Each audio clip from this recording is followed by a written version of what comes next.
A month ago, one ordinary morning, a terrifying thought struck me. I felt as if I had stopped living a long time ago, that for many years I had simply been existing. I looked down at my hands, then I looked into the mirror, and the 30-year-old woman I used to be was nowhere to be found. Instead, a woman who looked 80 was staring back at me. In that moment, I felt a cold, paralyzing fear.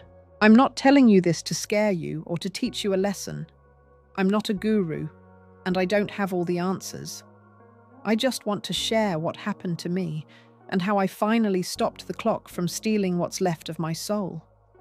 Because when you lose your sense of being a woman, you don't lose it all at once. You lose it in the quiet years of saying yes to everyone but yourself. I stood there, looking at those hands, and I started tracing the invisible scars of my life. These hands have cooked thousands of dinners, folded mountains of laundry, and held everyone else together when they were falling apart. But when was the last time they held something just for pleasure? A book, a paintbrush, or even just another hand that was there to support me. We are raised with this idea that a woman's worth is measured by her usefulness. If the house is clean, the children are successful, and the husband is content, then we have won. But no one tells you that this victory often comes at the cost of your own soul.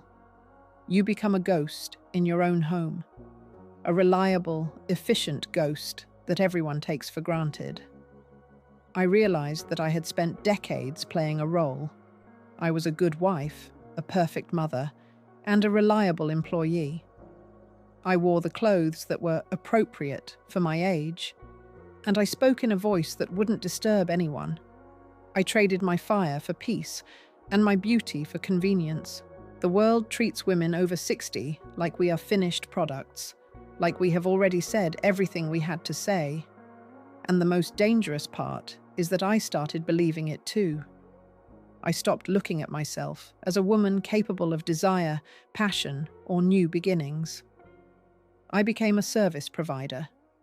But that morning at the mirror, I realized that if I didn't find that woman again, the one who wanted to live, not just serve, I would spend the rest of my days as a stranger to myself. The hardest part wasn't realizing I was lost. It was the moment I tried to find my way back. When I decided to stop being the invisible helper and started asking for my own space, the people around me didn't applaud. They were confused. Some were even angry. My husband looked at me as if I had suddenly started speaking a foreign language. "What's wrong with you lately?"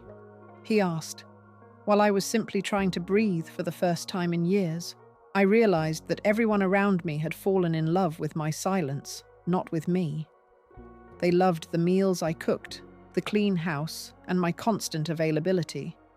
But they didn't know the woman who wanted to dance, the woman who wanted to wear red lipstick, or the woman who wanted to travel alone just to hear her own thoughts. Guilt became my shadow. Every time I did something for myself, even something as small as buying a new dress or spending an hour in a cafe alone, a voice inside me screamed, "You are being selfish. You should be helping someone." Society spends 60 years installing this guilt software into our brains, and it's designed to keep us in our place. But I had to ask myself, if being happy makes me selfish, then what exactly is the reward for being selfless? A lifetime of being forgotten? I started small. I bought a red lipstick, the kind I used to think was too much for a woman my age. I remember sitting in front of the mirror, my heart racing, as if I were committing a crime. But when I applied it, I didn't see a grandmother. I saw a woman with a voice. I began to reclaim my time. I stopped answering the phone the second it rang. I started taking long walks alone, not to run errands or buy groceries, but just to feel the wind on my face and remember how it feels to walk without a destination. I realized that my femininity wasn't dead. It was just buried under layers of useful chores. I also started to change how I looked at my body. Instead of focusing on the lines that time had drawn on my skin, I began to see them as a map of everything I've survived.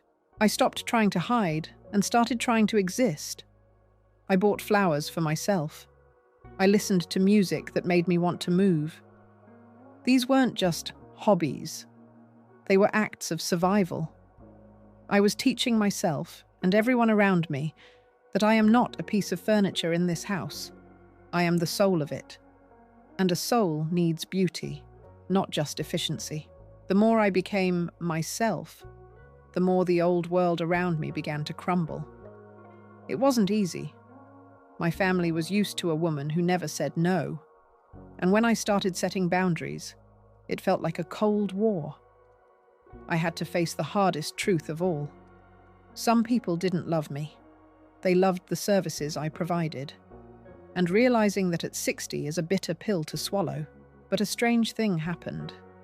As I stopped begging for attention and started giving it to myself, the respect in my home began to change. I stopped being a ghost and became a person again. I realized that my femininity wasn't about being young or having perfect skin. It was about dignity. It was about the way I carried myself, the way I spoke, and the way I refused to be ignored. I stopped waiting for someone to bring me flowers and started planting my own garden. I learned that you cannot pour from an empty cup, and for the first time in my life, my cup was starting to fill up. I'm standing in front of that same mirror now, but the reflection has changed. I don't see an 80-year-old stranger anymore.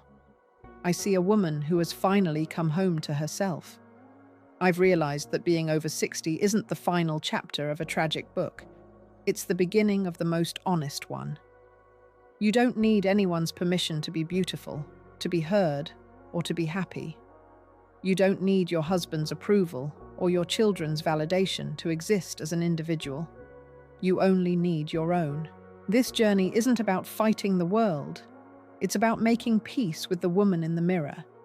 It's about looking at those years of service not as a loss, but as a lesson that taught you how strong you truly are. Now, it's time to use that strength for yourself. If my story resonated with you, if you felt that same cold fear or that same sudden spark of hope, please talk to me in the comments. Your stories are the heart of this community, and every time you share, you help another woman wake up too. And if you feel that it's time to stop being invisible and start being real, please hit the like button and subscribe to this channel. It helps me know that I'm not just talking into the void, but to a sister who understands exactly what I'm going through. We are not finished. We are just getting started.